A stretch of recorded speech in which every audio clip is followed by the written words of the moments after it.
Hi, it's Uncle Bear. Today is day 3 of week 6 of my project Take Heart, Make Hearth, Get Cozy, experiments with embracing winter and not feeling so crappy. This week's theme is rest. I had a bit of a rough night last night. A lot of feelings came up. I was feeling my feelings when I feel them, which was okay. I'm so grateful that I have skills to deal with sadness and grief when the wave comes and crashes on me. And no matter what, when I'm in it, it feels like crap. And it's hard to remind myself that it's a wave, one wave, right? That's a hard thing to remember. And here I am today, excited still about the snow, and I'm going to get out into it later. I already was in it. I brushed off a neighbor's car and got very snowy. Today, the experiment really is so extraordinarily simple and profound, which is rest, taking a rest stop, taking a pause before I eat something and after I eat something, and not being distracted while I eat something. What does that look like?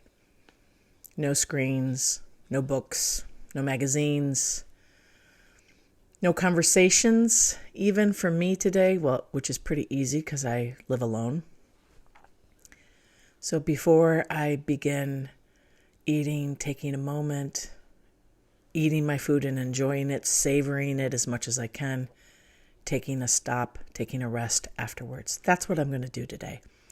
This is a holy pause when I think about it. If you know any of my work, you know I'm very fond of pausing, with hitting the pause button with your paws. This is one of my physical reminders of mindfulness, that to create the space, the gap between thought and action or reaction, we need to pause, hit the pause button with our paws, and that creates an opportunity for mindfulness. By the way, this is, I've made a promise to myself that if I ever do a TEDx, I'm going to have everyone in the audience do the pause with their paws, because that's what I want. Anyhow, this is a holy pause to take a moment before nourishing our bodies, and then not to be distracted by a gazillion different things, and just eat and be with the food, the tastes, the smells, the sights of this nourishment, and then taking a moment afterwards to feel how it feels in your body. That's radical. That is a holy pause. This resting week is proving to be a powerful, I in my mind, I just needed an easier week after anxiety last week, right? The anxiety week. And this is, in some ways, an easier week, and it's so not, which is interesting, that to create moments of rest, to engage with moments of rest, is not just a natural, easy thing to do. I did have another experience after I got cleaned off the car, and I was up on the porch waiting for my coffee to come to me. Oh, spoiled bear.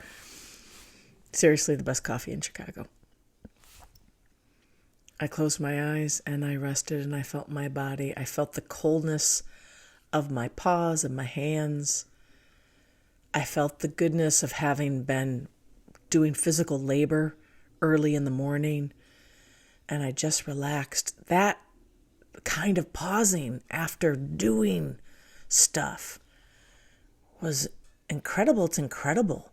And I feel like I need to figure out a way to do that with my mental efforts, because this project is a lot of mental effort. I spent hours every day mulling around what's the experiment going to be and setting it up and then engaging in it and doing research. So there's a whole lot of this. So I want to have that experience of that,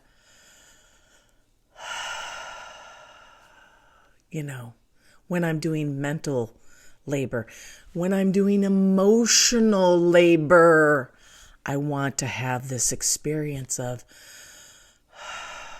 like, it's cool for this moment. So today it's a very practical thing, but I think a very important thing. Food has been a funkadoodle for me my whole life. Growing up in a culture that hates bodies, that aren't this very narrow definition of what a body should be. Incredibly challenging. That I love food and I enjoy it so much, and that I don't harsh myself for that enjoyment most of the time is miraculous. So giving myself a moment of pause. I also want to say that, of course, you could tie this to gratitude practice and thanks and prayer, to give that moment of rest and then maybe give a prayer. That would be an awesome thing too. But I'm not even focused on that. I just want the pause, the rest, the eating. So good. And then the pause again. May this inspire in you the absolute necessity for pausing, for resting in your life. I just think so many of us would benefit from having a regular practice of rest. And the research is pretty clear that the top performers, they find ways to rest and relax regularly.